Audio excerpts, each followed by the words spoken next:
Aztec, welcome to 10% Truth. Thanks for joining us on the channel. Thank you so much, Steve. So for the audience at home, this is really part two of a two-part series with river rats or those associated with river rats. The first part was out a week ago or so, which was on high G RSI. And I was joined by a decorated panel of Chief of Medicine's Aerospace Medicine and also Guida, a retired F-16 fighter pilot. Today, I'm joined by Aztec, who's a retired A-10 and F-15 fighter pilot, and we're going to be talking about aircrew cancer. Slightly different format today, so we're not going to be really doing a presentation format. And Aztec and I are going to just have a conversation around the subject, and he will get his talking points across through the course of that. But the same ask as last time. This is something that will probably affect people that you know if you're in the aviation business. So please share it widely with them. If you're an enthusiast, but you are part of groups that discuss military aviation, tactical aviation, and you know there are fighter aircrew who are present there or former fighter aircrew who are present there, please also share it to those mediums as well. That would really help us get the message out. And this is really about building advocacy for the work that Aztec and his colleagues at River Rats are doing. So that would be much appreciated. That's my introduction done with. So Aztec, would you like to introduce yourself and tell us who you are? Yeah, Steve, thank you. And thank you for the beneficial use of this platform and its extended reach. Of all those that are in the business, so to speak, and those that are interested in the business. The work is first rate. And the show we did that you did on high GRSI, all those guys are on the committee that I direct at Red River Valley Association. Now what you're seeing with the MACH logo, the machcoalition, the Military Aviator Coalition for Health, I'm speaking in role today, not just as the director of the Aviator Medical Issues Committee at RRVA, at River Rats, but as the founder director of this larger umbrella organization. And this is a bunch of like-minded naval aviation, Marine Corps aviation, Air Force, male and female, nonprofits who have all come together since late summer of last year to pursue, to get after all the work that needs doing in the area of aviator cancer that you teed up, Steve. And so that's sort of the outset of, and if you're happy, you know, I'm certainly happy to sort of get to the chronology of how we got here today in February of 2025, especially important for those who will encounter this video throughout the rest of this year, but in future years, because I think this video is going to have perhaps a longer shelf life in YouTube than some videos do, because it's probably going to be seen as someone's first stop when they just got their diagnosis and they are connected to military aviation. Present tense, past tense. Most of them will probably be after they've separated. A small percentage will be while they're still wearing a flight suit and on active duty, guard, reserve, active duty, what have you. So they're going to come back to this, and this is going to be their point of entry. And so I want them to know everything of how we got here today, and to know that there would be a rest of the story. And if we ever come back to this in the future and sort of pick up the story from, okay, what's happened since, we can certainly sort of unpack that in a way that's helpful for all the others that have come along. But I'm an operator. I'm not a doctor, and that's okay. What Steve and I are doing is having a discussion today, not about your diagnosis or your treatment, or how long should your chemo be, or where should you go to be seen for care. We're talking about the results of the studies, but not what they mean to you. And so this is sort of the rest of the story. And this is the operator story. This is the story of how you started flying in military aviation, in the Navy, the Marine, Army, or the Air Force, and what you were exposed to, and what those ramifications and consequences are to you. So for me, more or less in late 2018, I just had attended one too many funerals for friends that I flew with and trained with, and sort of looked around and asked the obvious question, you know, what is going on, because I had already heard in a kind of grapevine, anecdotal way through the kind of social networks that you have once you retire from active duty. And I'd been out for 4 years in 2018, that, gosh, there are a lot of people in their early 50s and mid 50s that were being diagnosed with cancer that sort of just didn't make sense. Their overall health, their health when they were flying actively, their health in their lives at that moment didn't seem to match the conventional wisdom of what risk factors look like. And in 2019, river rats sort of starting this work on their own. They sort of came to it first, but they won't be the last, I promise. They had an internal sort of very unsophisticated, unscientific 6-question survey to its membership, and they got a very high percentage response rate. And everyone was just gobsmacked at the amount of cancer that came back on these pieces of paper, from people that had one cancer diagnosis, had multiple cancer diagnoses, or knew someone who'd been diagnosed, and knew people that were dead. And so everyone understood the limitations of a paper survey inside an organization. But what they felt like that was sufficient basis to approach the Air Force Chief of Staff at that time. He took an office call with these guys, and they're, again, these were all rats. They sort of talked about this in an informal way like we are right now. And the chief promised that he would look into it. He asked the Air Force Surgeon General to take a look at it, and in May 2021, she published the first Aviator cancer study done anywhere in the United States military, and it was done by the United States Air Force. And for those that may be curious, no large Air Force anywhere in the world has done a service-wide, military aviation-wide study of cancer incidents. That is, how often are people diagnosed with cancer? And it was kind of hard to believe that over a century after aviation in America began, military aviation began, that no one had ever thought, especially those in military medicine, in the Air Force, the Navy, the Marines, and the Army, had ever thought to just more or less take a look, perhaps even out of curiosity. So at about that same time that the Air Force was publishing its study, River Rats was working internally with 2 U.S. senators, and we succeeded in getting a provision in the fiscal year 2021 National Defense Authorization that mandated the U.S. Department of Defense to go out and conduct a series of cancer tests. And these 2 studies, confusingly, the first 2 are both titled Phase I, but one is a Phase 1A, and the other one is a Phase 1B. And Department of Defense is perhaps, though we are unable to confirm it as of the 16th of February, 2025, they are conducting Phase 2. Now, all these were mandated in that law that we advocated for back in the fiscal year 2021 National Defense Authorization. Since then, what we've been doing is sort of taking each of the studies as they've come out and sort of stepping through them. And here in the second part that I'll transition to, we'll talk about those studies. The sort of bringing to a conclusion the first part of your answer, Steve, is the river rats worked alone in the 117th Congress starting in 2022 to advocate for a piece of legislation called the Aviator Cancer Examination Study. And I apologize to everyone for a bewildering amount of acronyms, but this is how you know you're talking with military aviation types. We sort of can't help ourselves.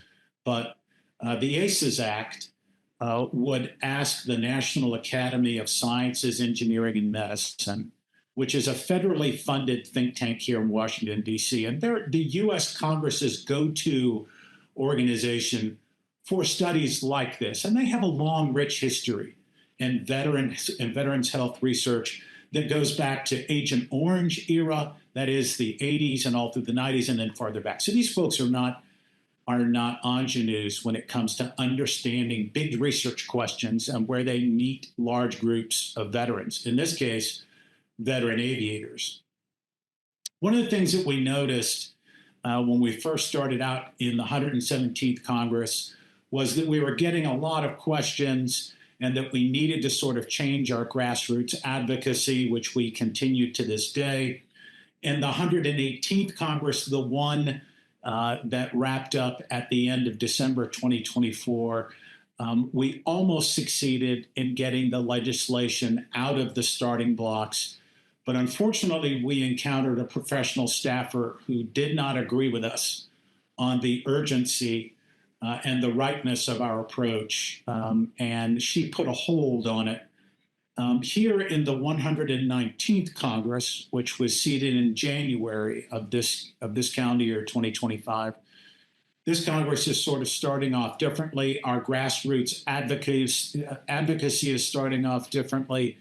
And one of the big changes we made in 2024 was this very impactful idea that if we were going to be able to succeed in making the ACES Act, if we were going to succeed in getting it enacted, and the whole purpose of the ACES Act was to look at what is causing this tremendous cancer surge. Okay, it's just a very simple sort of idea. First phase, look at cancer incidence, determine if there's a problem. Yes, there's a problem. What would be the next phase? Well, the next phase, medically speaking, would be, well, what's causing people to get sick? So right now, to better blanket Congress with the kind of public interaction and public attention, we went and made a concerted effort to bring in our Naval Aviator and Marine Corps Aviator brethren. And that gave us the basis to form the Military Aviator Coalition for Health, the machcoalition. You see the seal of that organization over my shoulder. It's an F-22, it's an E-2C, and it's a C-17. But bottom line, this is not just an Air Force only kind of group or organization. And River Rats is by no means just Air Force, but it's predominantly Air Force. And so in order for this thing to succeed at the grassroots level, we had to be more plain about how we've graduated up to about a dozen organizations today. And I'm sure we'll add more as we go along. And the people in those organizations will also learn how to effectively interact with congressmen and senators here on Capitol Hill, because that's not as simple as it may seem. And Steve, at the outset, you talked about something that sort of runs through this entire conversation. It is immensely scientific. It is technical. And so in describing a lot of the medicine and the science, I try to simplify it using the simple man approach. But at the end of the day, there's no way to get around the science and the medicine that's there. And as I said at the outset, today we're not going to unpack all that. So we don't need the researchers, the epidemiologists, the biostatisticians, the MDs, the oncologists. We don't need them in the room today to talk about where we're going and what we're doing. And so that brings us up to the present here in February of 2025. Steve, what questions do you have so far? What is the overall objective then? So you just described that you wanted to know, is there a higher incidence? The answer is yes. The next question was, what causes it? But what is the end game then in terms of your objectives? Are you seeking acknowledgement of liability? Are you seeking treatments? Are you seeking research? What is it that you are, if I guess this is playing into what you're going to talk about next, which is where you are now and what's coming. Right. What ultimately is the objective set that you're looking for? All right, I like that. That's almost a Stephen Covey-esque sort of kind of question, begin with the end in mind. And in teeing up this discussion to people and standing at the front of the room, I've done this multiple ways. One, beginning with the end and working backwards. That seems to lose a lot of people because the middle phase is present tense. It's what we're working on, erecting, and constructing right now. So there isn't really a fact bridge that gets them from the end state, end game, to where we began. So that's why I chose today to kind of begin at the beginning. But we are going to talk about this closer to the end, Steve. And I think the most helpful way to answer it right now, so that we create the conversational bridge when the moment arrives here a little later on, is that we're not trying to create presumption. And if you're a veteran in America and you're sick and you're filing disability claims, you know what presumption is. But bottom line, it's, in a nutshell, it was all the things that people that were fighting in Vietnam didn't need to bring to the table if they were exposed to Agent Orange, to the dioxin chemical in Agent Orange.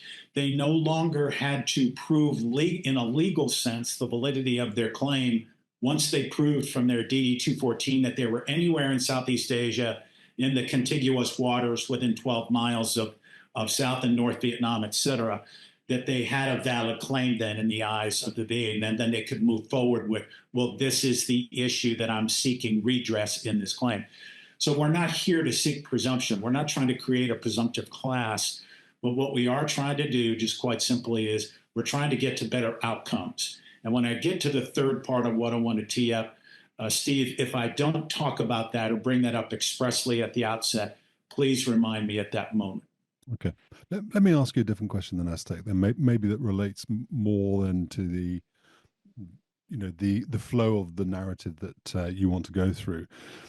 So you pose the question, what causes it? What answers have you come up with then? Right. This is a very good question. This is how we had to begin with the end in mind, certainly when it was just Red River Valley Association. And it was really task number one when we formed the Aviator Medical Issues Committee. When we impaneled the committee, we had half a dozen operators like me, people interested in the issue of cancer, and one of us at that time was an ex-Navy flyer who was actively fighting esophageal cancer. And Tom Hill, call sign Boot, would eventually succumb to that later on in point of time. But the other 6 were flight surgeons, all retired American Air Force colonels, all in various disciplines, some general practitioners, trained radiologists, oncologists, surgeons, what have you. And so they've kind of been the secret sauce in this entire movement, because if it wouldn't have been for them, I don't think we would have known not even how to speak about this, but how to think about it properly. Otherwise, it would just, this whole aviator cancer thing probably would have degenerated into a bogsat, which your listeners would understand. It's just a bunch of guys sitting around talking, and we wouldn't have really gotten anywhere. And we certainly would not have been able to come up with this as a problem statement. And it was this. We called it the Aviator Cancer Working Hypothesis, and it is at river-rats.org. We'll put that into the show notes. The medical tab contains the Aviator Cancer Working Hypothesis. It's a 12-page PDF, very richly footnoted. Everything that's in there passed the sniff check and the smell test with these half a dozen flight surgeons. But what we had to do was sort of begin the idea of why are we here and what are we looking for? What do we hope to find? And the cynics might seize on that and say, oh, Aztec, I see. You're trying to cook the results by sort of, architecting the question.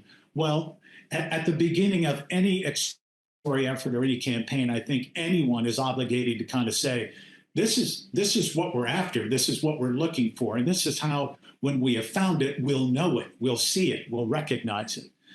And so certainly since the end of World War II, Nagasaki and Hiroshima have demonstrated sort of the long historic shadow of nuclear weapon detonations in history and human exposure to prompt gamma, which is what happens when mushroom clouds happen.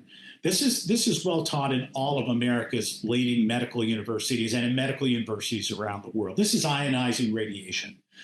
But there's a second place where you can get ionizing radiation, and that's very high altitude flight in the atmosphere. Okay. And the Federal Aviation Administration has a model that they swear by that reliably predicts at least solar radiation exposure up to 300,000 feet essentially the vicinity of the von Karman line in the atmosphere. Our take on that, on the FAA model, is good try.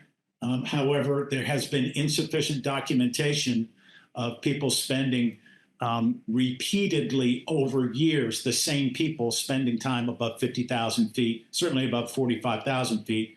And there's a couple air forces in the world that have fighter aircraft that can do that, and we practice to do that, right? Especially in the F-15.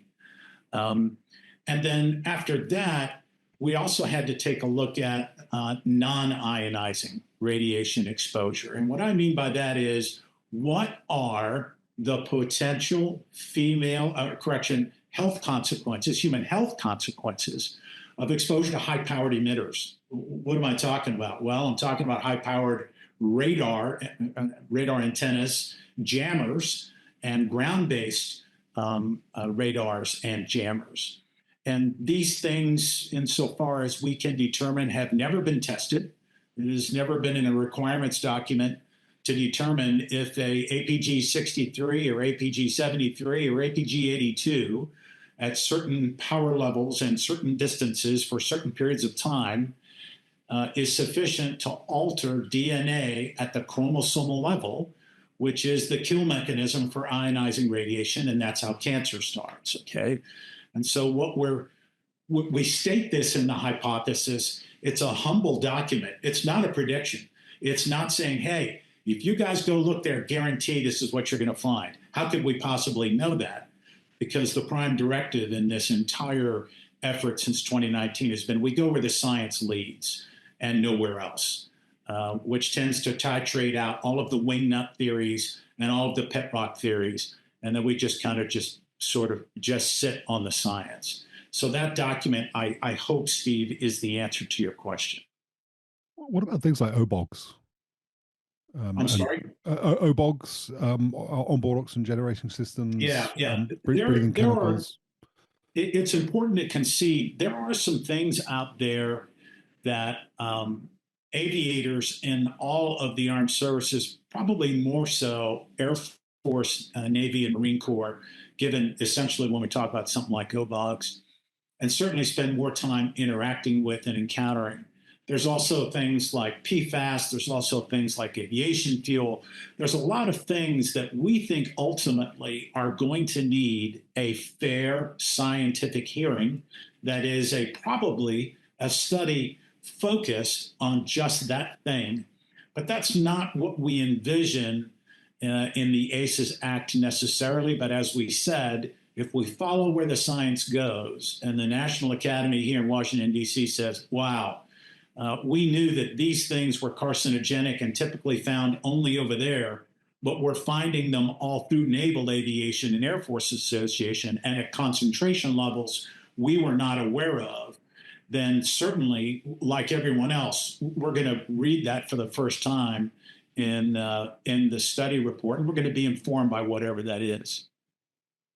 So at this point, Aztec, I need to say hello to Smudge, because I know Smudge will be watching. I think you know Smudge because he is a former F-14 Rio. He's had some cancer, and he told me that you had helped him through the process of getting treatment. So hi, Smudge. He sent me a link the other day from the Royal Air Force, the Ministry of Defence, the British Ministry of Defence, in relation to Sea King helicopters, where they've just admitted that some crews were exposed to toxic chemicals that gave aircrew cancer. My question then really is around whether or not this is a moving target for you. You know, you've got a hypothesis. I understand the concept that you would say, okay, we have a hypothesis, and then you go out to prove or disprove it. There's nothing controversial about that. But does it create then a moving target for you where you don't have a static point from which to jump off from? And it maybe makes it more difficult for you to present an argument because other people will come in and say, well, there are all these other factors that you haven't considered. Right. By virtue of being the first people operating inside this space of military health, where it meets humans, military flyers, fortunately, we haven't experienced too much of what you just pointed to. However, your question does tee up something else. And when we first took the ACES Act out, after I worked with a legislative aide and we got it written The champion in the U.S. House is Congressman August, call sign Photo Pfluger. He's a congressman from Texas 11. Photo's former F-15 pilot, F-22 pilot. This is Photo's number one priority in the world of veterans. And I'm glad, because it's ours too, because we're living it.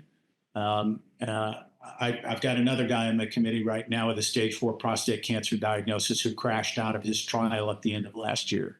And so there's nothing left in the cupboards for him.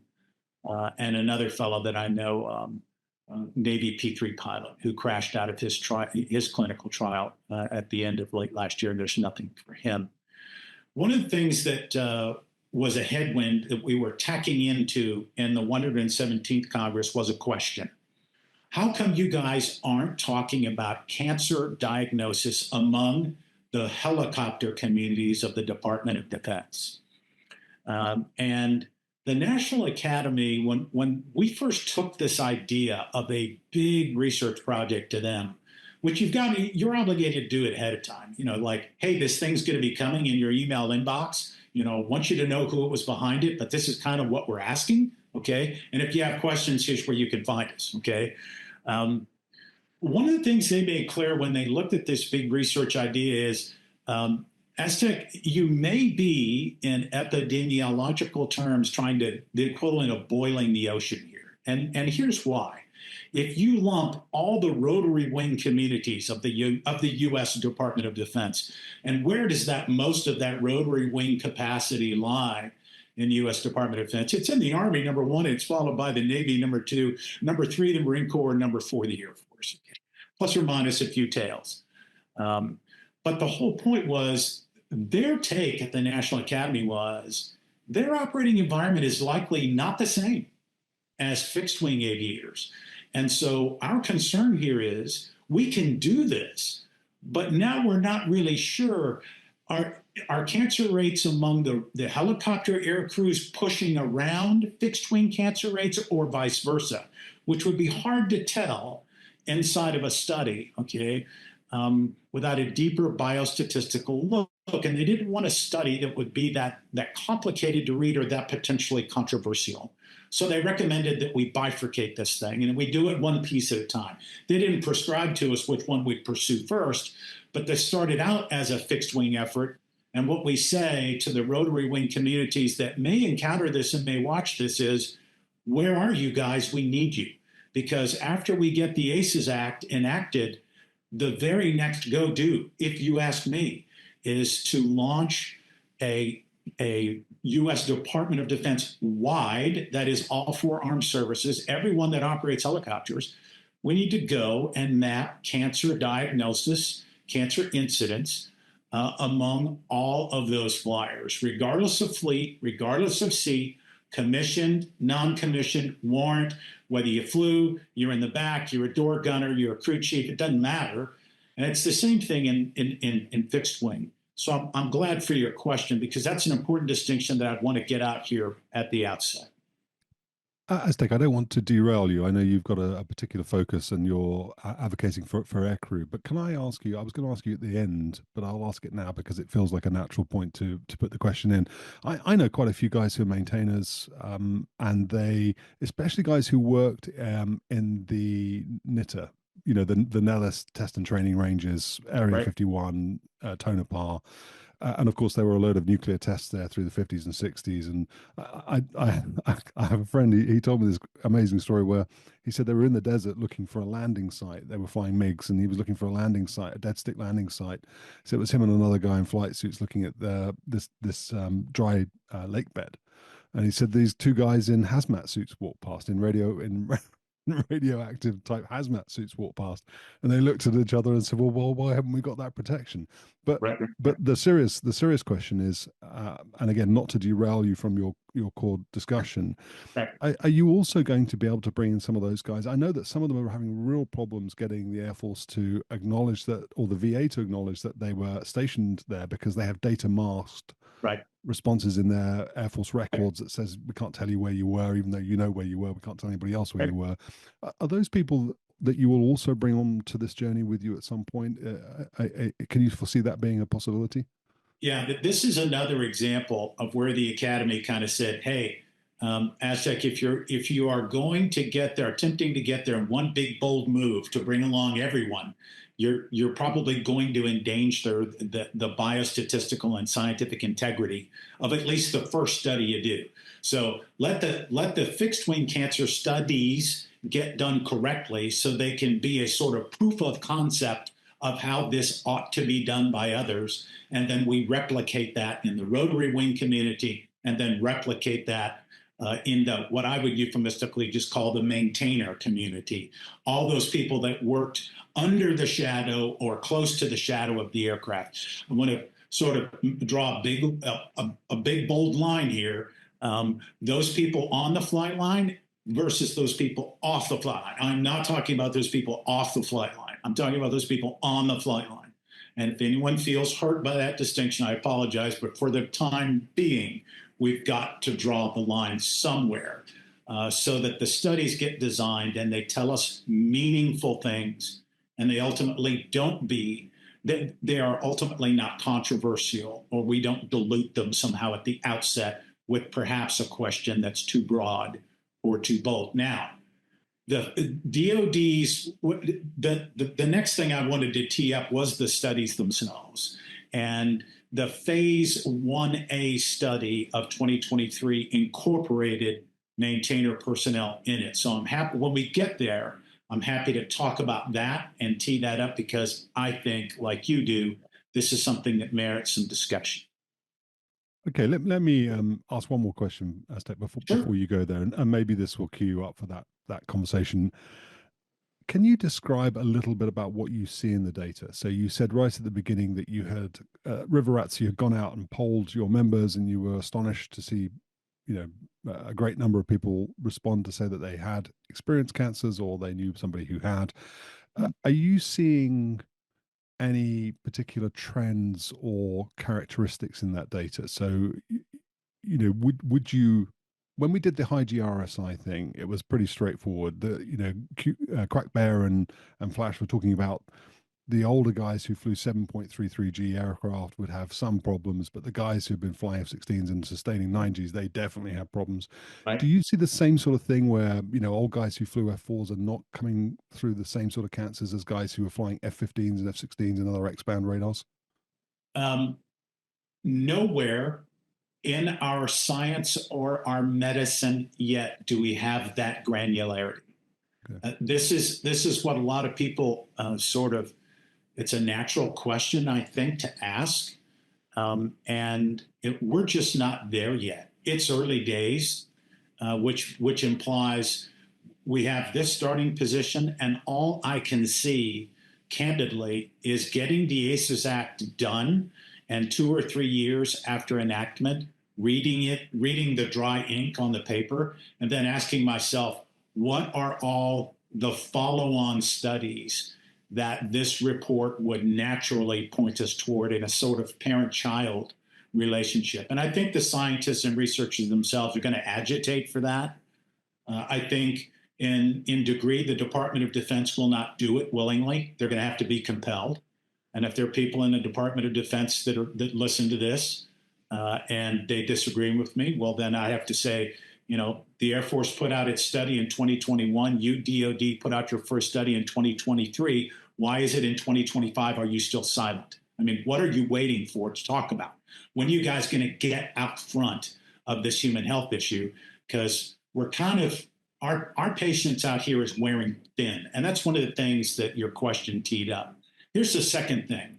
And it's not about data and it's not about math, but it is about a failure to imagine. If all you do is run your flying school flight candidates through the finest of filters designed to titrate out anyone with any kind of questionable sight, hearing, or muscle or bone or anything, and so when everyone shows up, they are literally perfect, okay? And then you give them annual checks to determine their worthiness and their overall health, and all that's important, okay? But at the end of the day, all of the people that I knew on active duty these were your marathoners, your triathletes, the guys in the gym in the afternoon benching 305 like it's nothing. These were not the people that had an outrageous BMI, a body mass index. They were, smoking 2 packs of cigarettes a day. They conformed to none of the stereotypical public health sort of images we have of people that you'd say, dude, you probably need to change this, and this because you're on trajectory.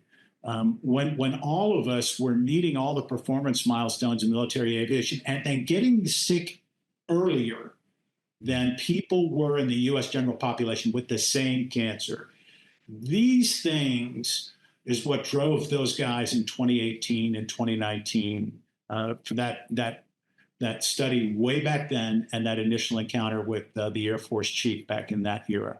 But I'll sort of stop there without, kind of just going deep into the studies. Is there anything else you want to chat about before we kind of head to the second part of this? No, I don't think so. I think that covers most of the questions I had. I mean, I took a quick look at the ACES study, and I noticed the high level findings of it were that there were certain cancers that fighter aircrew were likely to get and die from, so mortality rates were higher. Maybe that's the starting point then for you to talk about where we are today then. Right. And the 12 cancers that are in the ACES Act are the 12 cancers that the Air Force looked at, that the Department of Defense looked at. And it was our committee that identified those 12. So kind of the fact that the entire enterprise is continuing to be focused on just those 12 cancers is perhaps we are to blame, or we are at fault, or perhaps we are to be praised. I don't know which. But just remember, there's over 200 cancers. And what we're trying not to do here is skew it. But you got to neck this thing down in some reasonable way to get to studies that can be done inside your lifespan and mine. And so I would want your viewers and listeners to more or less bear that in mind. Yeah, there's a lot of things we will wind up ultimately looking at. But at the outset, the biggest challenge we face of how to think about this problem, of how to think about the iceberg in the ocean, is how did it get there? Now, sort of transitioning to the second part of what I want to talk about, which is the studies. And this is why today we don't have a doctor in the room, and we don't need one. Because candidly, the way I was raised, but those flyers that were unfortunately had a cancer diagnosis while I was on active duty and I observed them get a cancer diagnosis, the first thing in my head was, wow, man, what a hard luck story. Man, I'm so sorry to hear that. Meanwhile, hey, it's Friday afternoon. Who are we doing DACT without Whiskey 177? Okay, where's the AWACS? Where's the tanker? And then here we go. We didn't really think of it. And we didn't think of it because we didn't see a larger construct, a larger context that all of this plugs into. And this is that transition time. And I hope your podcast is at the forefront of helping people understand that we fight cancer individually, but how they were exposed to cancer always occurred within a team environment when we were out there doing the JOB. Again, I said it before, I will say it again, because some people won't hear it the first time, so they hear it this time. I'm talking about commissioned, non-commissioned, warrants, regardless of fleet, regardless of what service, regardless whether you're in the front seat, back seat, single seat. All of these things, they don't matter. If you flew, the cancer is a cross-cutter, and it won't wind up afflicting the person flying the C-17 or the person flying the E-2 more than the people riding in the back. I'm absolutely convinced of that when the science is all said and done. If I'm wrong, you can come find me, tap me on the shoulder and say, Aztec, you were wrong about that. In which case I would say, look at all the other things I was wrong about that you didn't know about. So this whole idea that the people that were diagnosed were the strongest, the healthiest, sort of comports with this idea that military medicine, while it did a good job taking care of us and keeping us in the airplane, as well they should, because We are in the human capital sense of the investment, the other component to the weapon system, the machine itself. It's sort of mind-boggling to me, and I said it at the top. This is a good place to restate it here.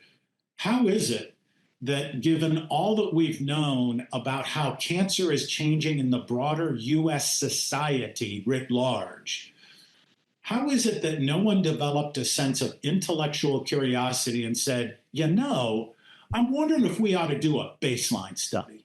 If we ought to just establish for ourselves, what does it look like for our guys? They look healthy, but are they actually more healthy?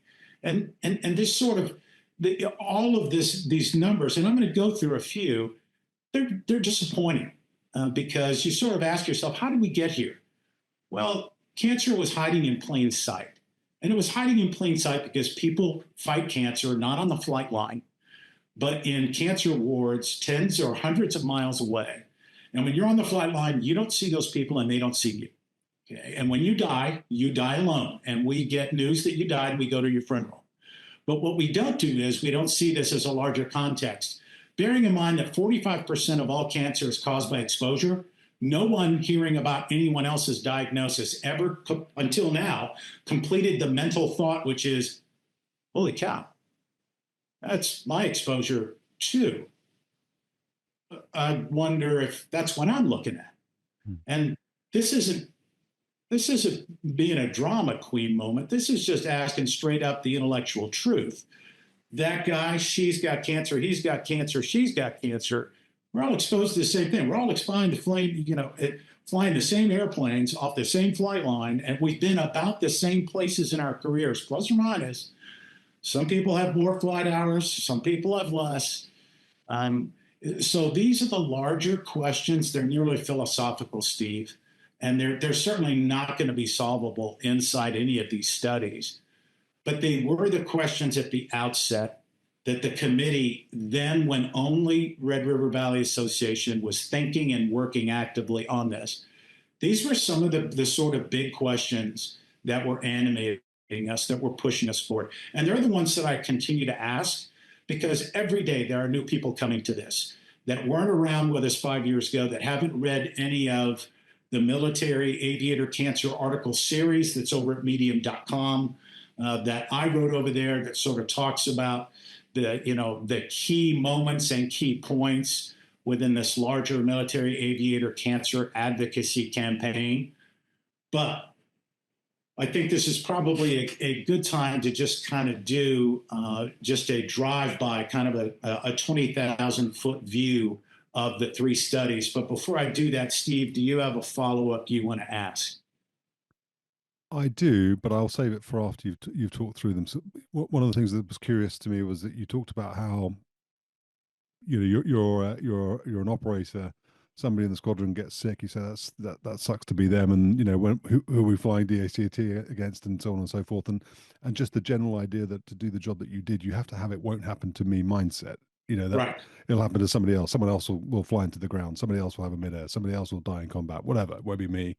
And so maybe this is a question to ask later, but I also wonder about how that behavior impacts the efforts you are going to now in terms of building advocacy, in terms of getting people interested in talking about it, and so on and so forth. I want to answer it right now. I want people to hear this at an earlier point in this episode rather than a later point. I've asked this question, and it's a really good one, Steve. It's the exact one you asked for essentially 5+ years now. Why is it that I can't get traction in military aviation? Well, first of all, the military, the operational chains of command of the Air Force, the Navy, the Marine Corps, and the Army could, up until 2023 to 2024, could claim ignorance, that they had not seen clear, compelling, peer-reviewed, vetted data, state-of-art, very sound sort of gold standard tests. But it's not 2023 and it's not 2024 anymore. And I'm asking myself, why is it that the men and women who lead aviation, and the Department of Defense are not a little silent, completely silent. In fact, the silence is just deafening.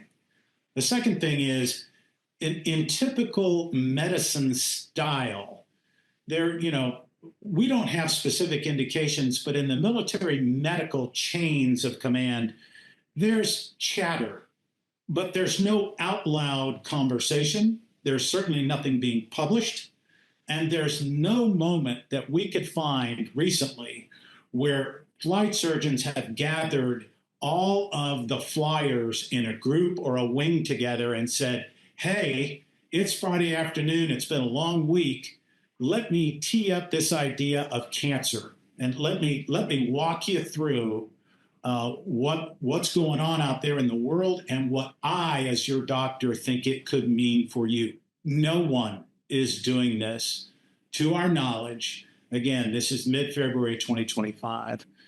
And gradually word is leaking out. And I think really, Steve, awareness is the right thing, and then getting the right people together, which was why sort of transitioning this outside of just Red River Valley, but sort of bringing in everyone around a campfire and getting a whole bunch of people, because it's social networks 10 to the power of 5. Okay, this is what happens when you take 12, 15,000 members in a dozen different organizations in the machcoalition. Now you create many potential connection opportunities, both in the active duty and when folks leave. When folks leave the military and they flew in the military, they go off and they start their own lives and they don't look back. And so getting their attention is tantamount to getting their attention on anything, from the price of gas to the price of butter to what it costs to put their kids through college. And so this is going to be a longer campaign and a bit of a struggle. And we hope that the more places we show up telling this story, again, starting with you and your franchise and what you do here at 10% True, we hope it's the beginning of people looking up going, wow, we need to dial into this, because this isn't just about all those unfortunates. We could be confronting this too. And when it shows up, and when my diagnosis shows up in that examining room in 6.9 years, I'm going to go, wait a minute, who is that guy with that Aztec or Mach or 10% True? Let me just go out there and start doing, word searching, and then they find the resources. Does that make sense, Steve? Yeah. Let's hope it does exactly that. All right, so let's go on to kind of part 2 of how we want to structure our discussion today, which is the studies themselves. Now, what I'm not going to do is do this exhausting PowerPoint, 64 slides, everyone, with font, on each slide that's like an eye test. I just want to kind of select certain cancers. And what I want to do is I kind of want to identify what do these cancers do across all 3 cancer studies, okay? And then I want to show people where they can find this stuff. And we can put links to some of this stuff in the show notes. And then, of course, we can put my email address in the show notes. And then folks, at whatever point in the future they encounter this data, they can email me and we can have a more personal conversation, which tends to be the case when people have a specific diagnosis. So the very first study on aviation cancer is the Air Force study right at the end of the COVID pandemic. It's published in May of 2021. This was a study that was done essentially out of hide at the Chief of Staff's direction to the folks at the 7th, 11th Human Performance Wing up at Wright-Patterson Air Force Base in Ohio.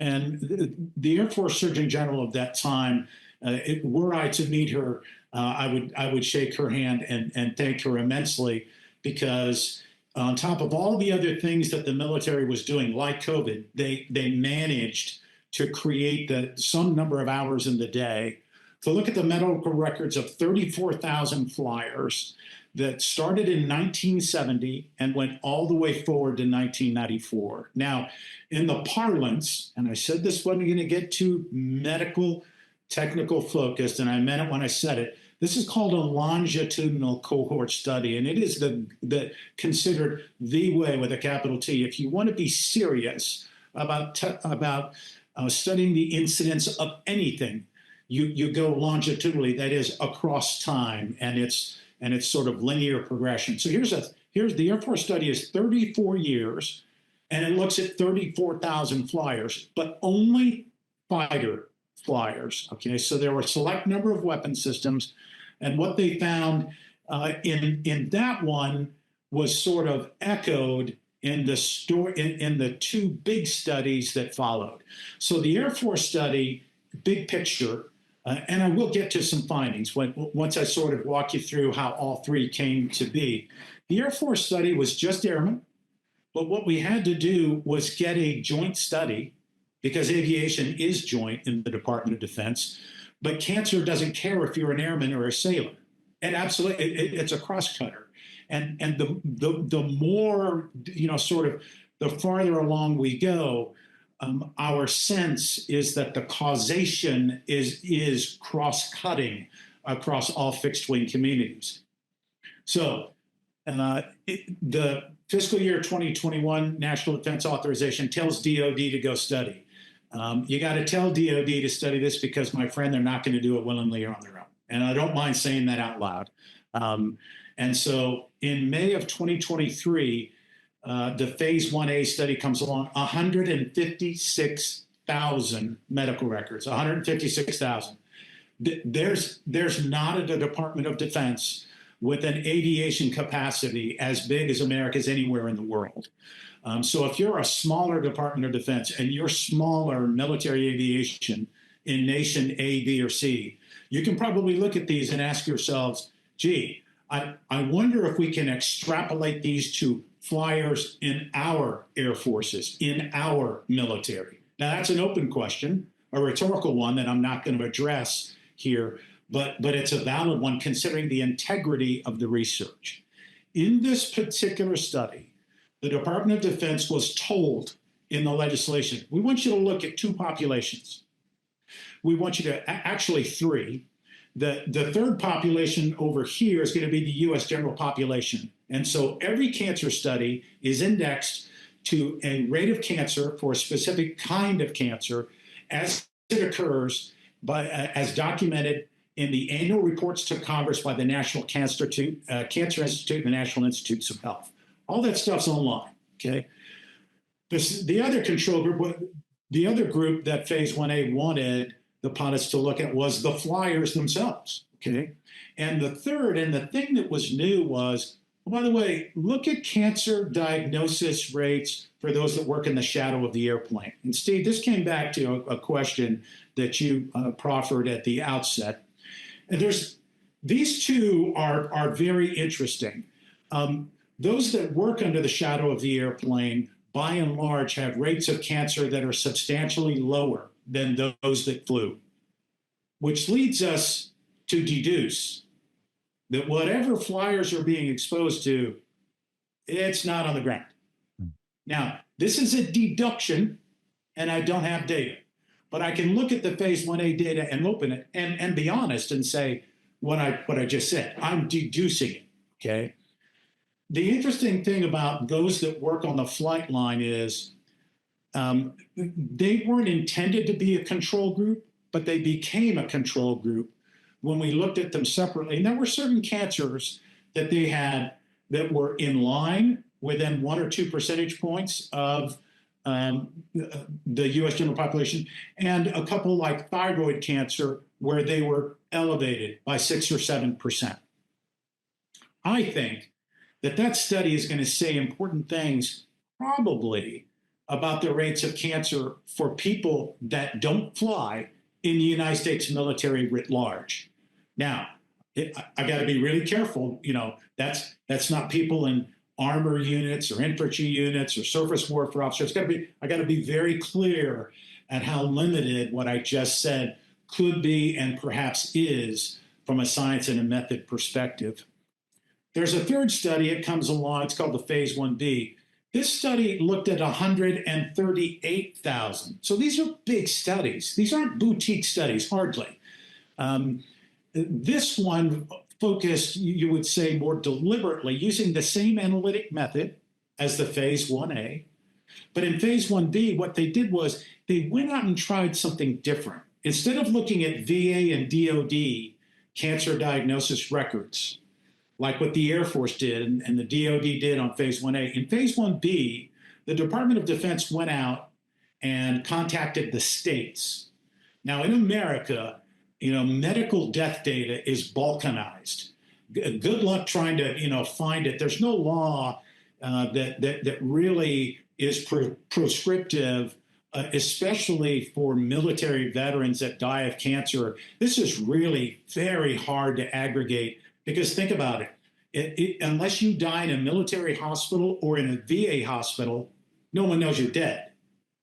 And if you left the military after a tour of 10 years, 6 years, what have you, and then you get employed in a private insurance plan, and here in the US, the way the HIPAA laws and other things are structured, it's not that we can't see death data, but it's very difficult to see it and to get to it and to tunnel into it and aggregate it, okay? Which is why all the percentage numbers that I'm going to give to you, you have to understand, those aren't the worst case numbers. Those are probably the best case numbers. That is, they're probably on the low end, okay? Because there's all these people, we don't even know about their cancer diagnosis, nor will we ever know about them. So the data percentages that I'm going to talk to you about are from the people whose data we could find, VA and Department of Defense, okay? So those are the sort of the three framing thoughts of the studies. So let's kind of step this down a little bit.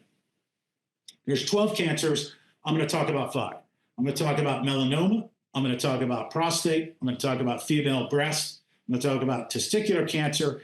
And then a catch-all, cancer all sites, which is all kinds of cancers under the sun that exist clinically that were outside the limits of the 12 that were specifically looked at. And I'm going to lead with the all sites, okay? Air Force, 34,000 health records. First DoD study, 156,000. Third DoD study, 138,000. Big numbers, okay? And really, we can't incorporate any more numbers. There isn't any other data to go find. That's it, okay? That's how good these studies were. In the 2023 study, people that were fixed wing flyers, again, distinction that I talked about earlier. None of this is rotary wing cancer incidence data. Why? Because we haven't gotten to that point yet, okay? We talked at the outset. If you missed that, that's at the beginning part of the podcast of why it is that way.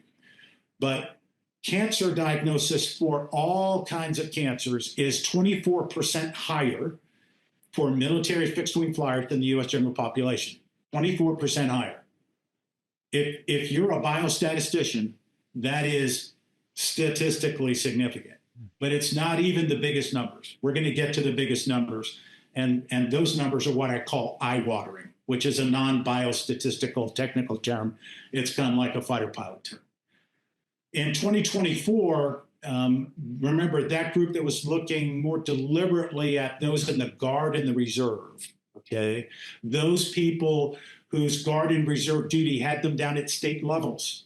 So therefore, that's why the Department of Defense would go to state medical authorities to look at their diagnostic and their death data, okay? That's why that made sense. The cancer rate there was plus 20% for all kinds of cancers. Again, statistically significant. Oh, don't get confused. The difference between 24 and 20, that's not a good news story, okay? That's just one thing.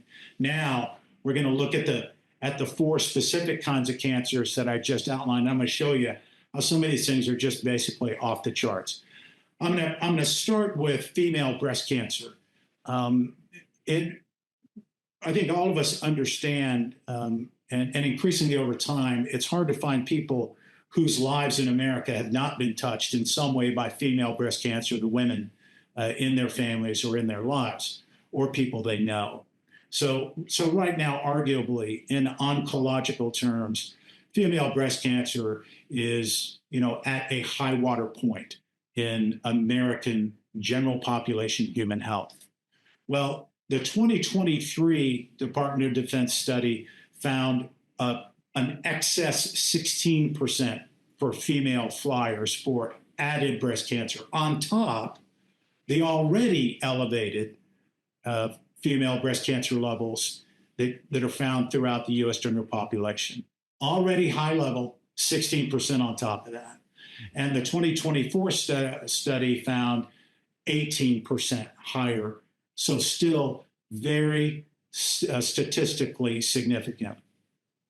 We'll talk about two male reproductive cancers next. Testicular.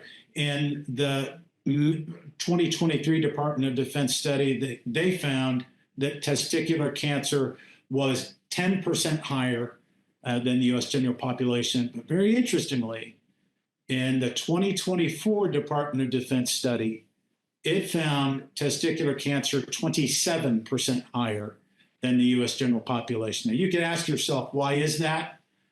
We don't know. The two reports don't look into the variations in the data. I wouldn't call them discrepancies. They're variations in data. And no one has sort of unpacked methodologically. Was the method sort of bound to generate that kind of data difference, or was it in fact just the nature of the data they surfaced? We don't know. Okay. I want to look at prostate cancer next. Now, what female breast cancer is to women, and its importance and prominence in American general population cancer incidence, thus is the same with prostate cancer. So prostate cancer already high for U.S. men, higher still for those that fly in the U.S. military. Now, the U.S. Air Force Cancer Study found a 19% higher incidence of prostate cancer among those 34,000 Air Force flyers they looked at, 1970 to 1994. The DoD studies only began in 1992, and they only went as far forward as 2017. They didn't even come to the present. Okay, so there's much about the present tense that we don't know. Okay, and that is something I would like to fix. Okay, I don't consider that necessarily a problem. I don't think it feeds us corrupted data or even skewed data. It just means their data began in 1992 and ended in 2017 for the Department of Defense studies. Okay. In prostate cancer, the Air Force plus 19%, in the 2023 Department of Defense study plus 16% for prostate cancer. In the 2024 study, Department of Defense found plus 21% prostate cancer. So the two male reproductive cancers and female breast cancer, all three of these in all three studies are statistically significant higher. And so what I'm saying here is this ain't a little bit. We don't have a little problem. We got a big problem. Now, here's the one I think that's probably, if this doesn't stop and make you think, the Air Force study found that melanoma was 25% higher in those men it looked at, 1970 to 1994, and women that it looked at was 51% higher, 1970 to 1994. Now remember, of the skin cancers, melanoma is the one we care about because it metastasizes and becomes other kinds of cancer. In other words, melanoma kills. So this is the importance and why we talk it so really exhaustively and rightly so in the Annals of Human Health writ large about how important it is to inspect your skin and to be able to know it well enough to discern when things irregular color or shape begin to appear. Because once melanoma sort of arrives, it arrives with a vengeance and spreads very quickly. It's not one of those typically, it's not one of those slow-moving, plodding cancers. Now, in the 2023 Department of Defense study, they found melanoma was 87% higher, 87, for military fixed-wing air crews than the U.S. general population. And the 2024 study found 80% higher. Wow. Now, you could ask yourself, why are those figures? The Air Force study hints at it. The two DoD studies point at it and sort of, you sort of get this larger, bigger idea. what are the root causes? And of course, that's what we want the ACEs Act to go look at.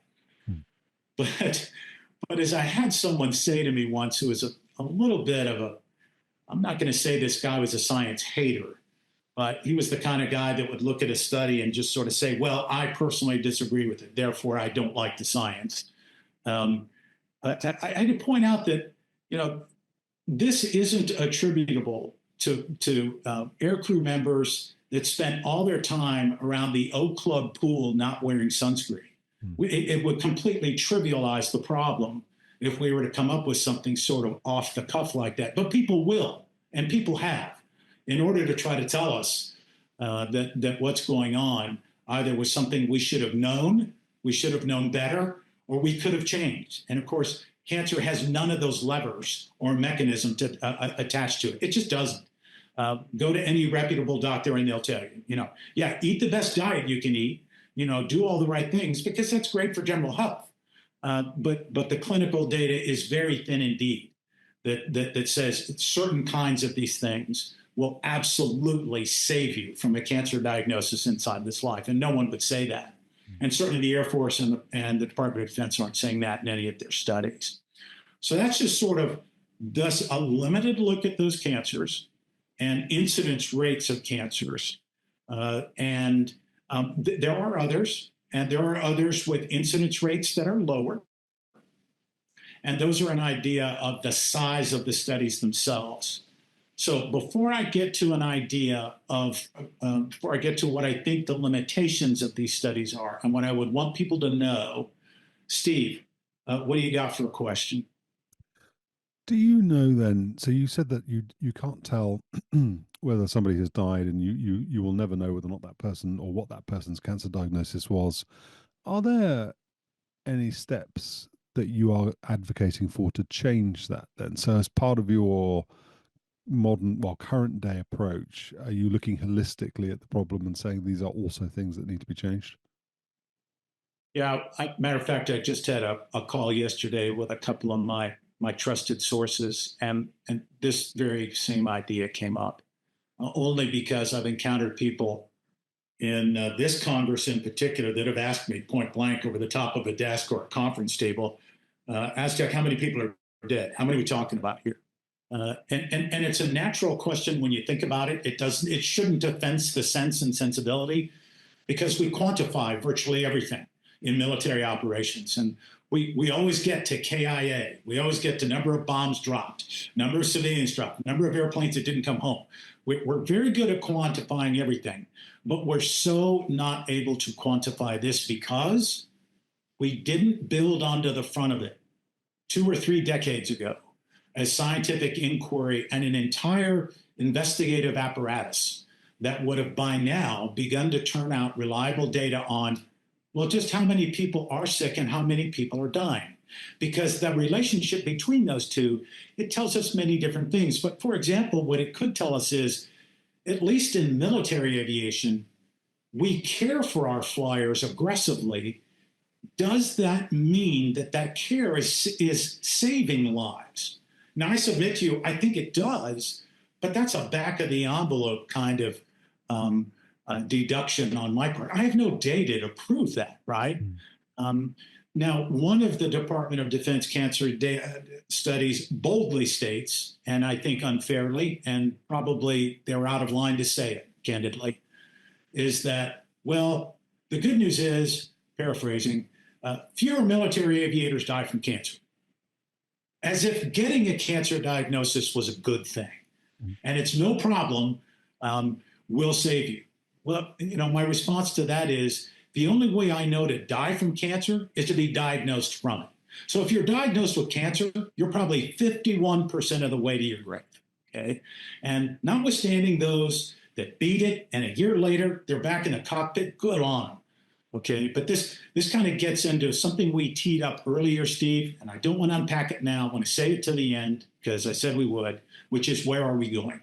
And what does this mean, okay? What other follow-ups do you have before I kind of get into the limitations of these 3 studies?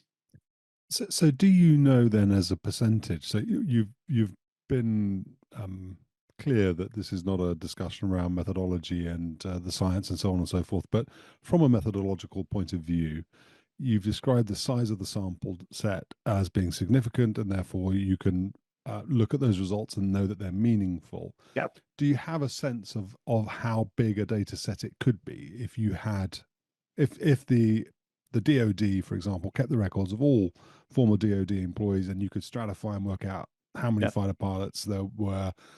Do you have a sense of how many are missing? So you've got 130,000 in one study, you've got 30. So this question, so Steve, your question's about casualties, which is a euphemism in the American military for number of people that that are dead. Okay. So I just want to speak about this unvarnished and a very unvarnished way, because people watching this thing are more likely than not diagnosed with cancer, fighting at present tense, fought at past tense, or they lost a loved one. So, they've heard all the examining room conversation and soft talk and softball kind of talking, and I'm just not going to do that. So 5 years ago, I would have answered that question by saying, well, it's a hell of a lot greater than zero and probably less than a whole lot. Well, that doesn't say very much, but working with this as I have up front, all right, in a very present tense, day-to-day kind of way over 5+ years. And this is a question we've asked ourselves recently, because I said a minute ago, this question has been put to me. Just looking around at what I get in as inputs from all of the organizations that are a member of MOC, so you get more of a scale. How many naval aviators have died from cancer, Marines and airmen? I think conservatively, we're looking at 200 cancer deaths since 1992. And I think it's conservative. And I tend to go on the low end of these kind of things. I think it could be as high as 350 or 400. Can I prove that? No, I cannot. But I'm answering a valid question, which is, help me understand the scale of the problem. Now, if you look across U.S. society writ large, the data is out there and the stories have been out there for about a year from certainly the National Cancer Institute. It's a good news story about fighting cancer writ large in America. Fewer people are dying from it. But folks, people are still dying from it. We're not at zero, okay? So, but the curve on the chart is pointed down instead of, as it was for decades, inclining upward, okay? Certainly much of my youth, that line, euphemistically speaking, it wasn't plateau, it was up. And now it's going the other way. And that is a tribute to all of the work that medicine has done writ large fighting cancer. Yay, we've got something to show for it. But break, I'm in the bubble of American military aviation. Now, if we go with the low end number of 200, let me just, I don't want to take this too far, because I can read people in the comments box, you got no business speculating on this Aztec, you're way out of line. Well, I've delivered all the upfront caveats I think that I can as responsible and right to do, okay? So just look at this as a thought exercise, okay? It's a thought exercise. Now, in a thought exercise, you can't hold someone responsible for ethical or moral judgments. All we're doing here is conducting an inquiry and kind of asking ourselves, what if, okay? Mm-hmm. So as a thought exercise, let's just say this. In the world of U.S. military aviation, if we had 200 flyers that had been shot down by MiGs, anti-aircraft fire, or surface-to-air missiles since 1992, how different would U.S. military aviation be? An awful lot of people have died hitting the ground, not 200. And we spent billions of dollars to deploy auto ground collision avoidance systems, because way too many people through the late 70s and certainly all through the 80s and up to the mid-1990s were running into the ground in 9G fires. And all of us that were on the flight line then and around flight lines today still know that, okay? So if the loss of 200 aviators since 1992 to those things, wow, we would have been very different to surface-to-air missile defenses to AAA defenses, to missile design and radar design, to shoot down enemy aircraft farther, faster, better. And we talk about all of those things as threats openly to be considered and baked into your operation when you're in the air. All of those threats, they're quantified. We speak about them out loud.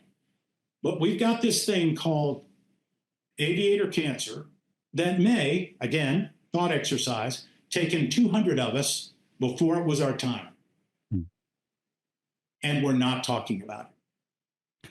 Now, thought exercise over.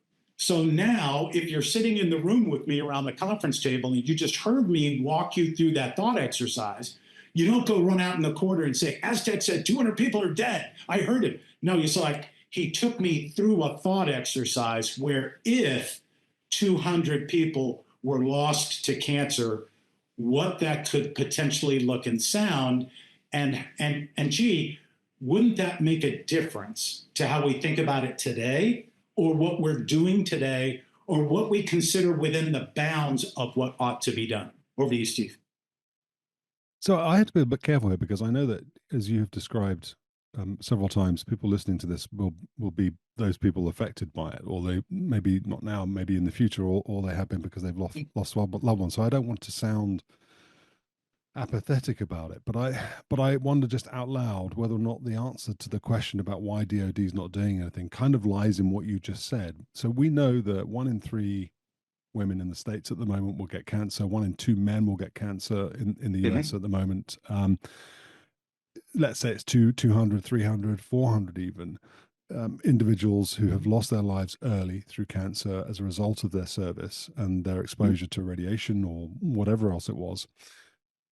Is that the answer to the question then, that actually that is not a compelling enough number for somebody? The policymaker you talked about, who in sort of the earlier administration decided it wasn't a priority because she heard 300 people, 400 people. Well, I'm dealing with the lives of thousands of people, or tens of thousands of people. Is that the answer to the question about why there's silence and there's maybe a sense of apathy around this? God, I hope not. Because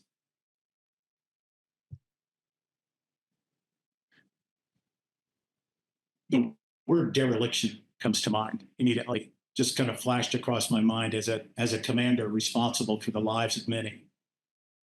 If I know about a hazard, but I choose not to intervene or engage on that hazard, but I send my folks into it with little to no preparation, what else do I call that? I can call it ignorance for a little while. You can say, hey, coach, I didn't know.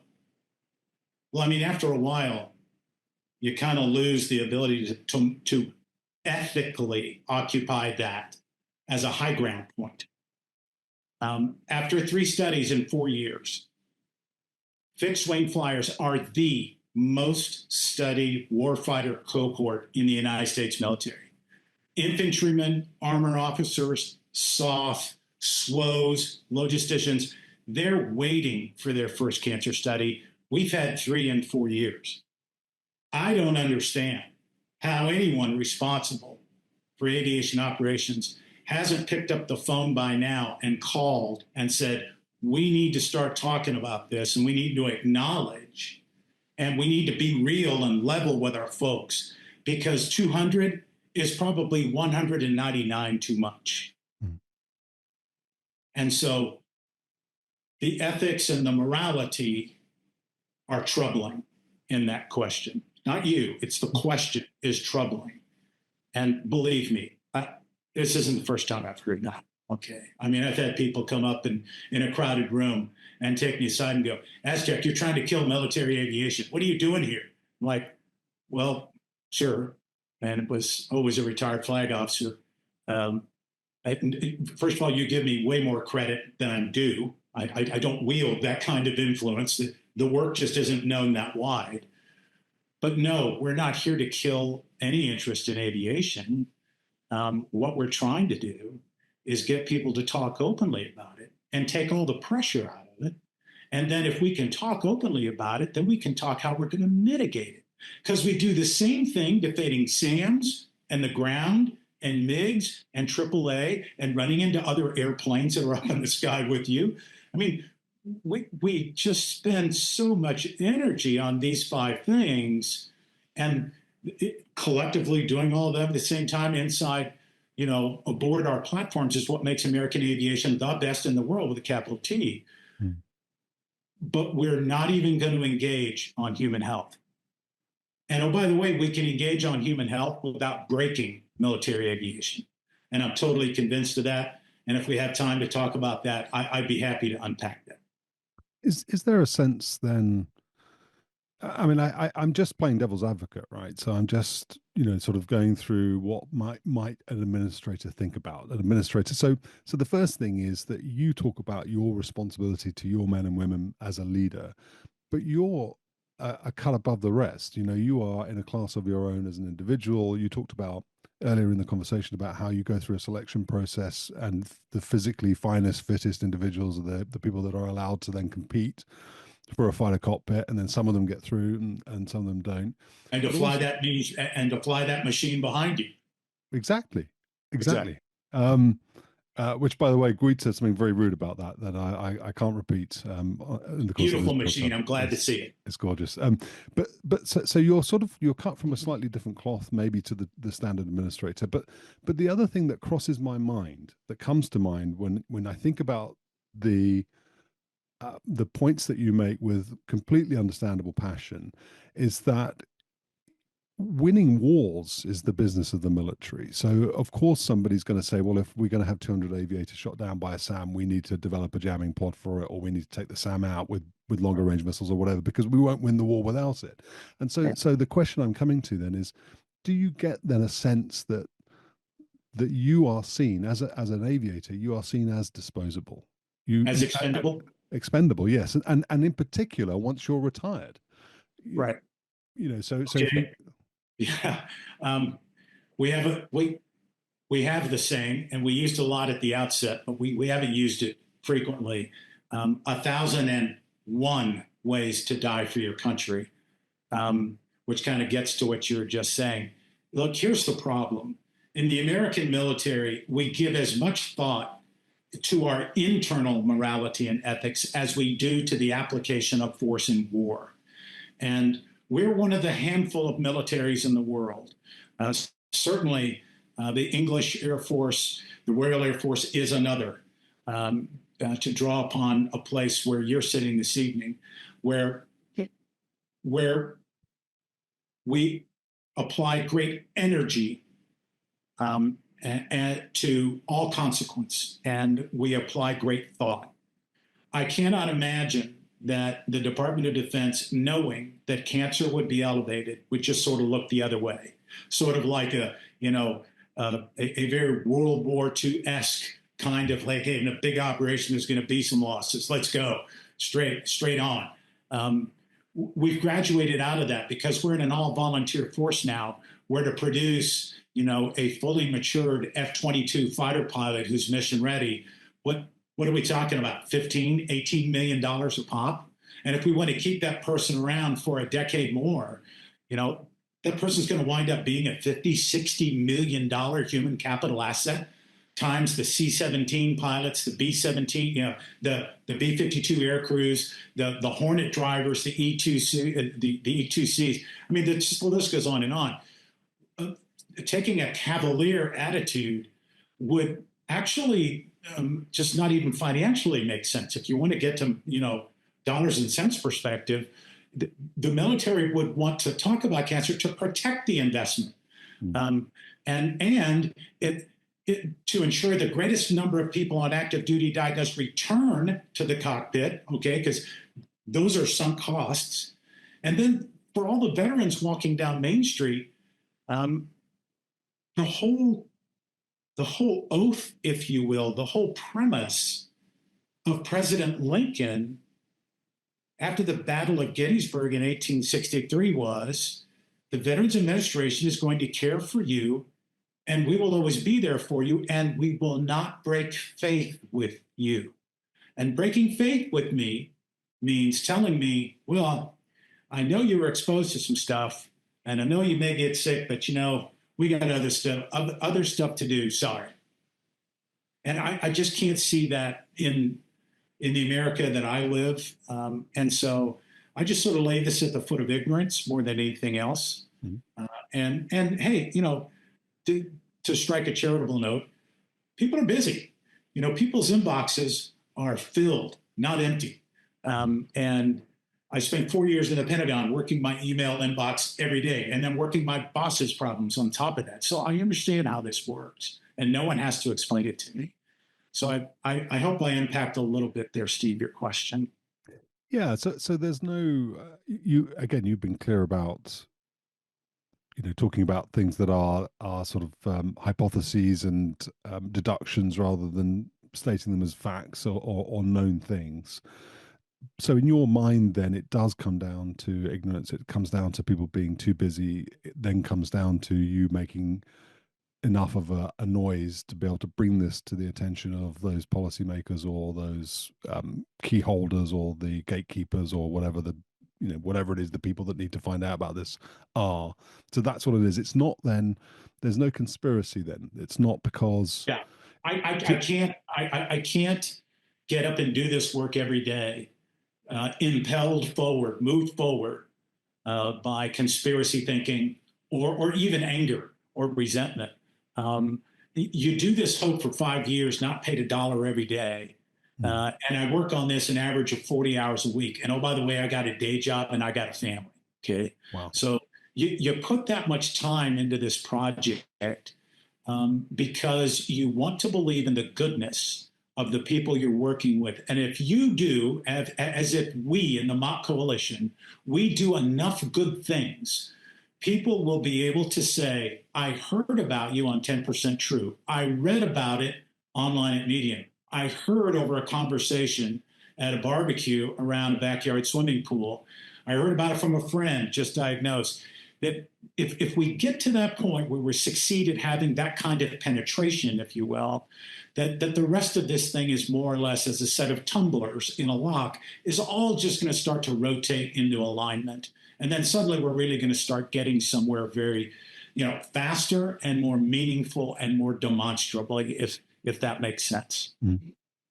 Can we talk a little bit? I mean, I want to let you move on to talking about the outcomes in the future and the third part, the third phase, really, of what you would like to talk about. But can we talk a little bit more about the current relationship with the Air Force? So you talked about the 2021 Chief of Staff giving his backing, and then the head honcho from a medical point of view in the Air Force coming up with the report. Where are you today with the current? Is it QB Brown? I don't know the name of the current chief. No, it's General Alvin. As of this recording date, CQ is General Brown to me is chairman of the Joint Chiefs, and as an airman is doing a fine job doing that. He doesn't need me to tell him or provide that grade, but we have no dialogue with anyone inside the Department of Defense. No present tense dialogue at all. Okay. Why? And the portal for that isn't really on the operational side.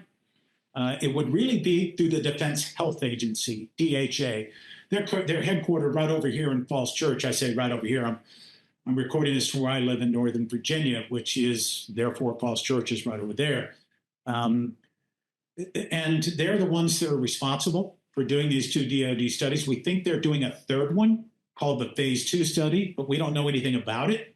We don't know its timeline, and they don't elicit, don't want, don't seek, don't ask for any public comment. So here we are on the outside, and not to be perceived as the barbarian storming the gate.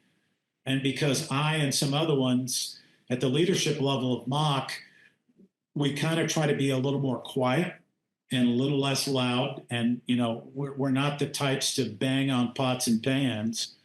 And your podcast certainly is not that at all. Your podcast is worthy discussion, worthy of having about worthwhile topics.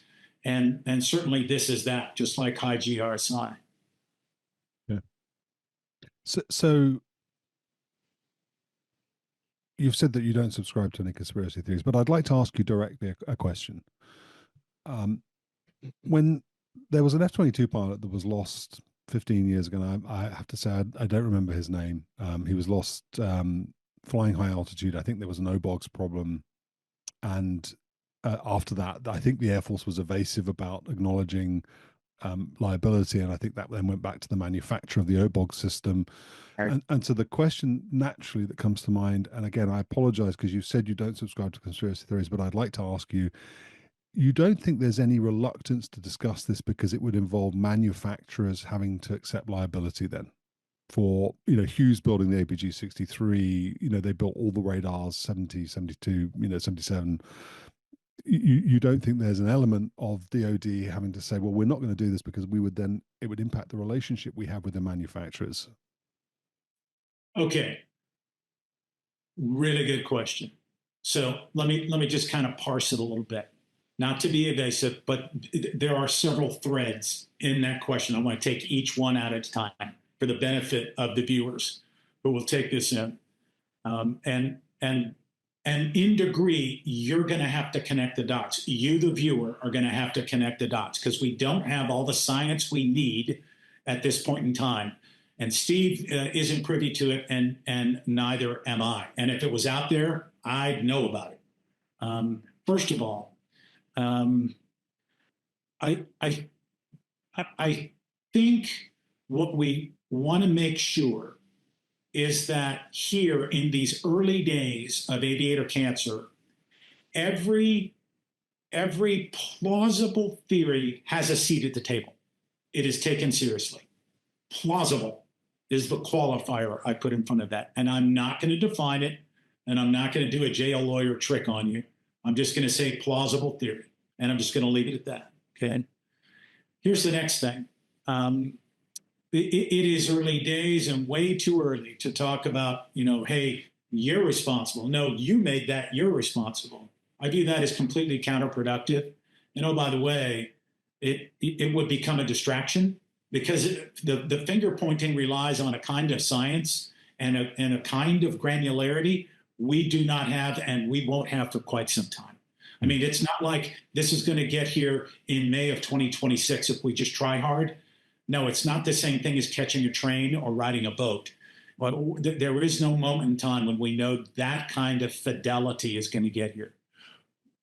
Should we pursue those kinds of questions and answers and data and people, I'm not going to take that off the table.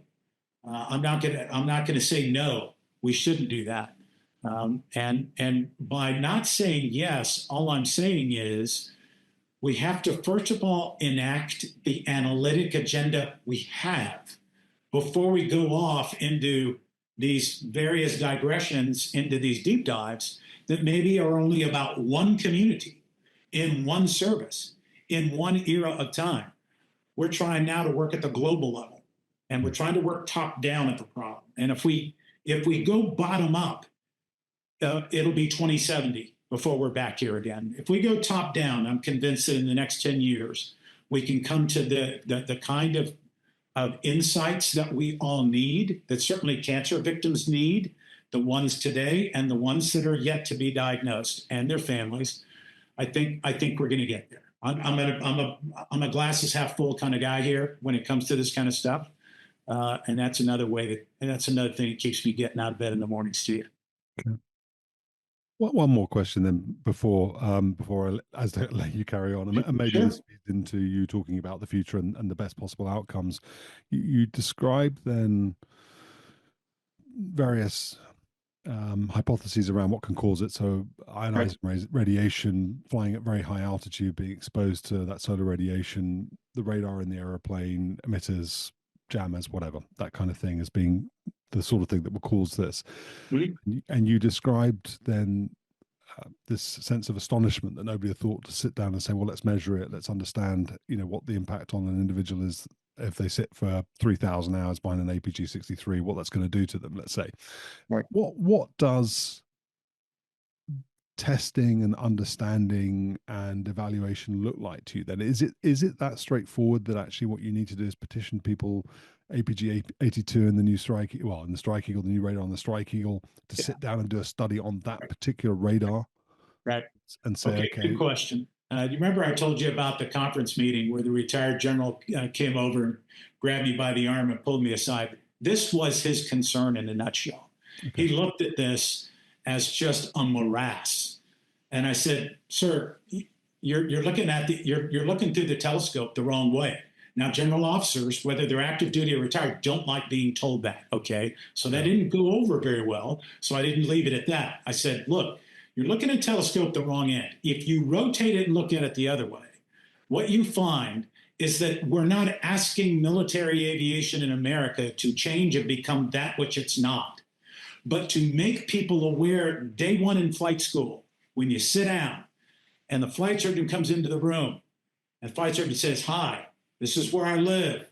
Be careful where you go, what you eat, what you drink. And oh, by the way, you guys are about to embark on a walk of life where you have a demonstrably higher risk of getting cancer. So there's a paper in front of you. Sign it. What that will do is we will start taking samples of your blood, and we will do it ritualistically year in and year out. We will form an analytic baseline on you, all to the end of building a complete story on you. And this kind of previews where I'm going in this third segment. So it's all about getting people, but you're never going to be able to build a way to improve care and outcomes, which is what I want to talk about in this third segment, if you are unwilling to talk about cancer in the first place. Mm-hmm. And so it is this willful silence. I don't know what else to call it. 3 cancers, 4 years. What do we call it? They're still digesting the reports. They're still debating and arguing internally. Well, they could be doing all of that, but shouldn't they be telling us they're doing that? And that, hey, folks, give us 6 months. We're going to have some guidelines that are come out, but we're working this. Instead, if you're waiting for something, the sound you're hearing is crickets, right? Which kind of brings us to this part 3, which we probably ought to get to sooner than later, because I just want to make sure we don't forget about it. This third part, okay, the part 1, I started out with the chronology of how we got here. The big part 2, it's this big part in the middle. We've been talking about the studies and what did they say, and it's very rich with follow-up questions. And when you read each of those studies, I promise you, they're the kinds of studies that tee up more questions than they answer. They're those kind of studies, okay? So if you read them that way, know you're not alone, okay? This third part out here, and the last part that certainly I want to talk about in my presentation today, is where are we going? And Steve talked about that at the outset, and I think that's a really important question. And the response I had at the beginning was, yeah, this is kind of Stephen Covey-esque, begin with the end in mind. Well, I'm going to tell you, we actually started going down the path of figuring out, of getting the incident studies, then getting the ACES Act, working on that, trying to get that through Congress. We're still not done. We're still working it. We're still sailing into headwinds. We need your help. We need you to get involved. The more people email and petition Congress, the more of a groundswell we create. And so I don't really care what the Department of Defense thinks. I just need to get the attention of Congress, then I'll get the attention of the Department of Defense, even if they're ready for it or not, okay? So what we're after here in this third part, it was something that revealed itself. And I confess to not knowing it was at the outset. And I think it was just really writing the Aviator cancer hypothesis statement, getting the committee going, trying to get studies done, trying to, keep people all pointed in the same direction, figuring out how are we going to tell this story. Occasionally people of the press would evidence a little bit of understanding. Those encounters are fewer and fewer these days. But the thing that eventually occurred to me was, we're not trying to boil the ocean here. Here's what we're trying to do. Once we get all the cancer incidence studies done, we get the ACES Act. And remember, the ACES Act is going to be the first study of its kind. It's going to tell us what's causing cancer. And it's probably going to cause many other smaller, more narrower related studies. Good. Now, while they're unfolding, we're still going to go the way we're going, which is getting to this third place, which is we want to improve outcomes. We want to improve outcomes in the Department of Defense, but we really need to improve health outcomes regarding veterans at the VA, because everyone in the Department of Defense, if you live through your aviation duty, you wind up at the VA. So even if you're in the DoD, you need to care about what's going on at the VA, because you're going to be in the VA one day. And for all of those that are in the VA, they're a number that is 3 orders of magnitude, 4 orders of magnitude larger than those currently flying airplanes, okay?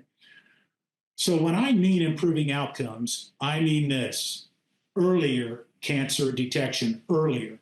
Now, if you go to America's flagship cancer institutes, I'm talking your MD Andersons, your Mayos, your Rochesters, your John Hopkins, your UCLAs, your Jewish National at Denver, there are now state-of-art early detection, cancer detection tests that, just practically speaking, they were not this ubiquitous a decade ago, but they sure are today.